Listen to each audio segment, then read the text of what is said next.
Mushu, her loyal dragon, quickly breathed fire to light it. A giant. Long ago, under the glorious Han dynasty, lived a girl named Fa Mulan. She lived with her father, Fa Zhou, who was a famous soldier in the past.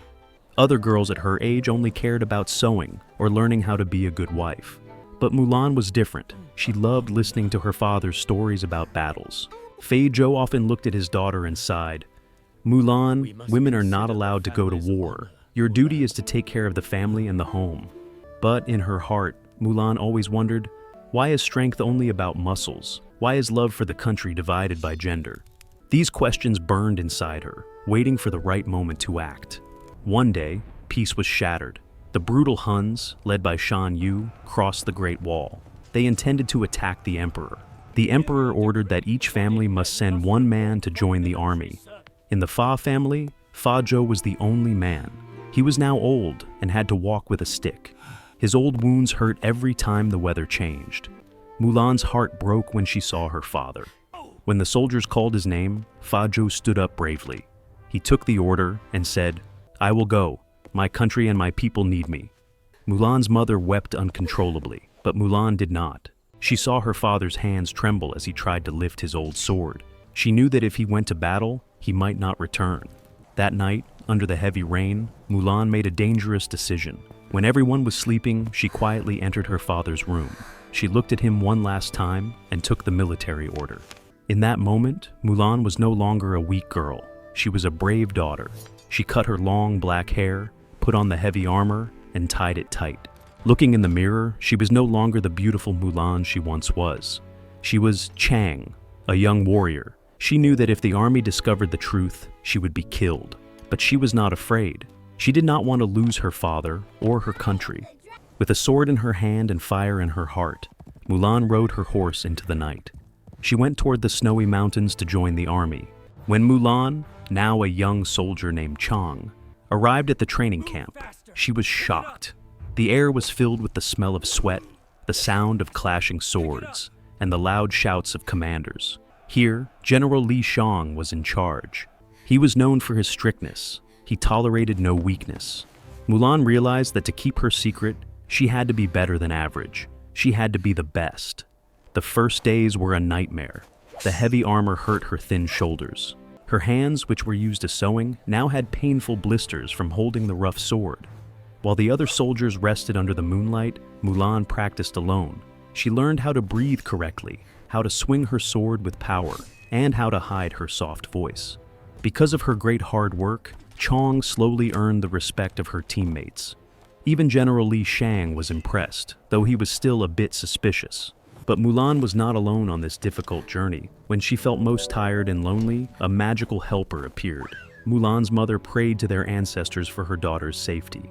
Suddenly, a small but powerful creature woke up. Mushu, a guardian dragon sent to protect Mulan. At first, Mushu was a bit clumsy and noisy. However, he brought laughter to Mulan and gave her smart advice. He helped her many times when people almost found out she was a woman. With Mushu by her side, Mulan grew stronger and more confident. She was now ready for the biggest challenge ahead, the cruel Huns waiting on the snowy mountaintops.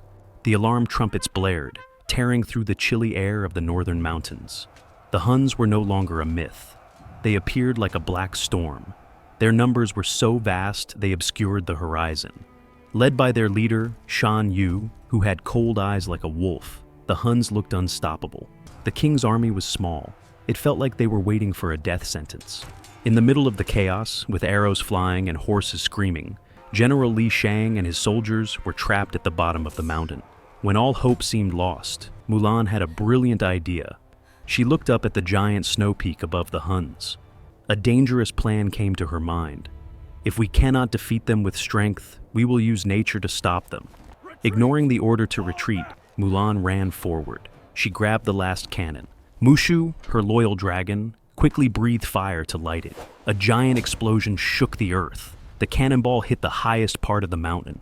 Immediately, a loud roar like thousands of wild animals filled the valley. A huge sea of white snow fell from the top. In just a moment, the entire Hun army was buried under the snow. The victory was amazing, and everyone was shocked, but the price was high. Mulan fell onto the snow. She had a wound from Shan Yu's sword and fainted. While the doctors were helping the hero Chang, the shocking truth came out. Her helmet fell off, revealing her hair. Everyone saw that she was a woman. Immediately, the happy atmosphere turned into a deadly silence. According to the law, a woman joining the army was a serious crime. The punishment was death. General Li Shang, who had just looked at Mulan with respect, now stood there with his sword ready. His eyes were full of disappointment and pain. The general looked at Mulan and said with a shaking voice, "You saved my life, and you saved this army. Because of that, I will let you live. But you are no longer a soldier. Go away and never come back." Mulan was left alone in the cold and empty mountains. She sat quietly by a small fire with Mushu and her loyal horse, Khan. She had saved an entire army, but in the end, she was rejected by the people she protected. However, just as she wanted to give up, Mushu reminded her, "Your journey is not over yet. Out there, Shan Yu's men are still alive. The capital is in great danger."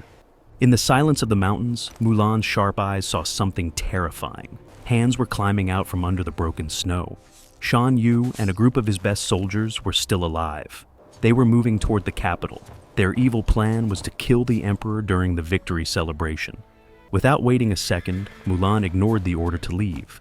She jumped on her horse and rode back to find General Li Shang. She tried to warn him, but he coldly said, "You lied to me once. How can I trust you again?" His words were like a knife in Mulan's heart, but she did not give up. Mulan rode her horse as fast as she could toward the capital. "Even if they don't believe me, I must protect them," she said to herself. Her heart was no longer beating for the fame of the Fa family, but for the safety of her whole country. When Mulan arrived, the capital was filled with bright fireworks and cheering crowds. Suddenly, the Huns attacked and captured the emperor. Everyone then realized that Mulan's warning was true. In the chaos, while the leaders were confused, Mulan quickly made a bold plan. She called her old friends, the soldiers who still believed in her, and asked them to trust her one last time. Using her intelligence instead of just strength, Mulan and her friends disguised themselves as common people to enter the palace. Under the beautiful fireworks, Mulan faced Shan Yu directly. He roared, "A woman? You were the one from the mountain." Mulan smiled proudly. "Right, and this girl will end your cruelty." The battle was intense. Finally, with Mushu's quick help, Mulan defeated Shan Yu with her sword. He knelt down and begged for mercy. Mulan quickly turned back to save the emperor. But then she saw someone. "General Li Shang," she said. The general had decided to trust her again. He was right. His army returned to the palace just in time to save the emperor and the brave Mulan. Shan Yu and his men were captured and put in prison. The emperor descended, stood before Mulan, and said, "Thank you, lady. I have heard of all that you have endured. I will reward your courage and grant you a royal marriage." He bestowed upon her the sword of Shan Yu and the royal insignia.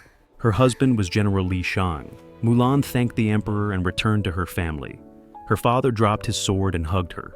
"Oh, Mulan, thank you for coming home safely. You scared us, but we are so proud of you." Mushu the dragon flew happily around the house. The people danced and cheered for the victory.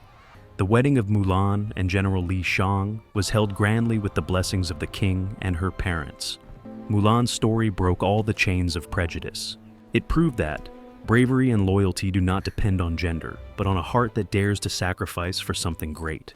Thank you for listening to the story of the brave girl Mulan. See you in the next videos.